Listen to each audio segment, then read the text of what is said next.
अस्सलाम वालेकुम। उम्मीद है कि आप सब खैरियत से होंगे। आज जो मेरी वीडियो है वो बहुत ही इम्पोर्टेंट टॉपिक के साथ मैं आपकी खिदमत में हाज़िर हूँ। एम पॉक्स यानी कि मंकी पॉक्स, जिसको हम रिसेंटली एम पॉक्स के नाम से भी जाना जाता है, इसकी क्या अलामात होती हैं और इसका इलाज क्या है। तो आज की वीडियो जो है आपने आखिर तक देखनी है, क्योंकि आजकल ये बहुत ज़्यादा जो है हाईली कंसर्न्ड और हाईली रिसर्च में टॉपिक आ रहा है। तो एम पॉक्स जो है सबको ही पता है कि एक वायरस है, वायरल इन्फेक्शन है जो बहुत ही कंटेजियस है। ऑर्थोपॉक्स वायरस से इसका फैमिली से इसका ताल्लुक़ है। मैं अपनी पिछली वीडियो पे भी आपको बता चुकी हूँ कि इसकी दो टाइप्स होती हैं, दो वेरिएंट्स हैं। एक है क्लैड 1 और एक है क्लैड 2। जो पाकिस्तान में, ठीक है, या अभी जो एशियन कंट्री में रिपोर्ट हुए हैं, वो अभी क्लैड 2 जो कि less severe type of virus है, वो रिपोर्ट हुए हैं केसेस। और जो इसका क्लैड 1 टाइप है, वो जो इफ़ेक्टेड होते हैं वो उनमें ज़्यादा जो है वो सवेरिटी होती है। मोड ऑफ़ ट्रांसमिशन, चूँकि तमाम वायरल इन्फेक्शंस इसी तरह ट्रांसमिट करती हैं एनिमल से ह्यूमन तक, ठीक है, ज़ूनोटिक होती हैं या ह्यूमन टू ह्यूमन जो है वो ये इनकी ट्रांसमिशन होती है। लेकिन जो एम पॉक्स वायरस है, ये इसको लेके बहुत ज़्यादा ये पूछा जा रहा है कि क्या ये कोरोना की तरह बहुत ज़्यादा जो है वो जल्दी फैलने वाला है। तो ऐसा नहीं है।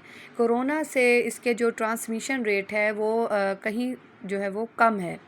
अब इसकी जो ट्रांसमिशन है वो किन किन पाथवे से हो सकती है। या तो डायरेक्ट, जैसे लार्ज रेस्पिरेटरी ड्रॉपलेट्स हैं, किसी ने छींका, ठीक है, वो ड्रॉपलेट्स की वजह से हो गया।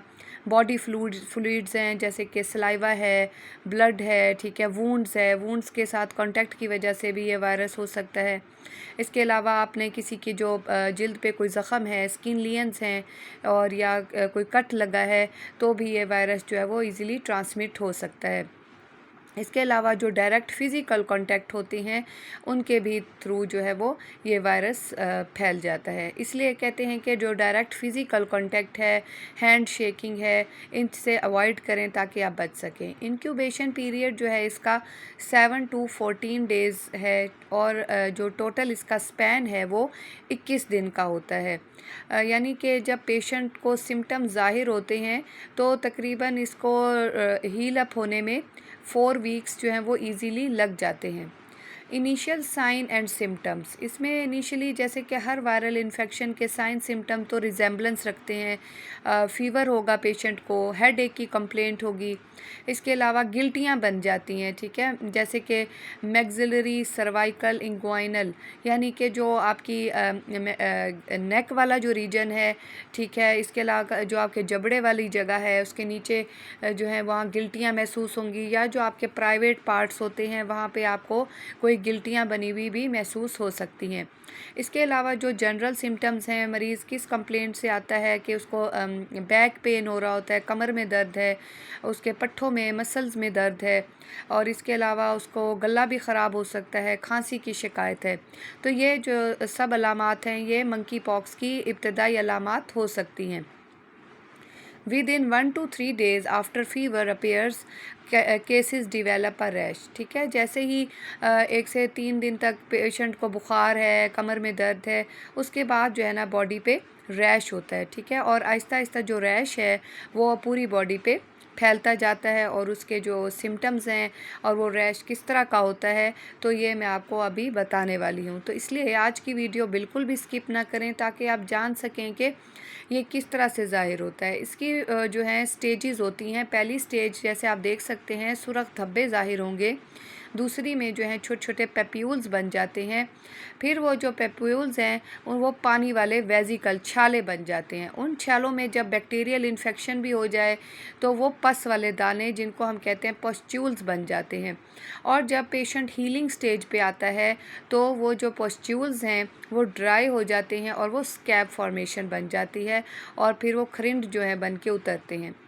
लियंस are often noted in the oral mucous membrane, ठीक है। इसके अलावा खाने में भी दिक्कत होगी। इसके अलावा पेशेंट कहेगा कि मुझे पानी पीने में भी की वजह से भी गले में दर्द हो रहा है, ठीक है। उसको आँखों में सुर्खी होगी, आँखों में जलन होगी, जिसको हम कहते हैं कि कंजक्टाइवा है या कॉर्निया है। इसके अलावा जो आपके प्राइवेट पार्ट्स हैं, ग्रोइन है, एनोजेनिटल एरिया है, वहाँ पे भी आपको ज़ख़म हो सकते हैं। तो ये सारी अलामात जो हैं आप मंकी पॉक्स में हो सकती हैं। इसके अलावा जो रैश होते हैं वो एनोजेनिटल एरिया में या ओरल एरियाज़ में होते हैं। इसमें इसलिए प्रॉपर जो है वो एग्जामिनेशन ज़रूरी है।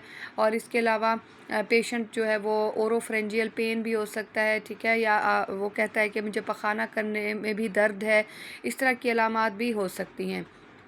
इसके अलावा बहुत सारे हैं जिन पर्सनस में लियंस जो होते हैं वो 10 से कम भी हो सकते हैं। इसके अलावा 10 से ज़्यादा भी जो है जिस्म पे, जिस तरह मैंने आपको बताया, रैश होते हैं। मोस्टली पेशेंट 73% जो ऐसे हैं मरीज़, वो एनोजेनिटल एरिया यानी जो इनके प्राइवेट पार्ट्स हैं उनमें रैश होते हैं। 53% ऐसे हैं जिनके ट्रंक पे, आर्म पे या लेग्स पे, टांगों पे जो हैं वो लियंस होते हैं। और 25% ऐसे होते हैं जिन पे सीधा सीधा फेस पे रैश बनते हैं। तो ये इस तरह से है कि ज़्यादा जो है मैक्सिमम आजकल जो मंकी पॉक्स के पेशेंट देखे गए हैं उनमें एनोजेनिटल लियन ज़्यादा कॉमन है।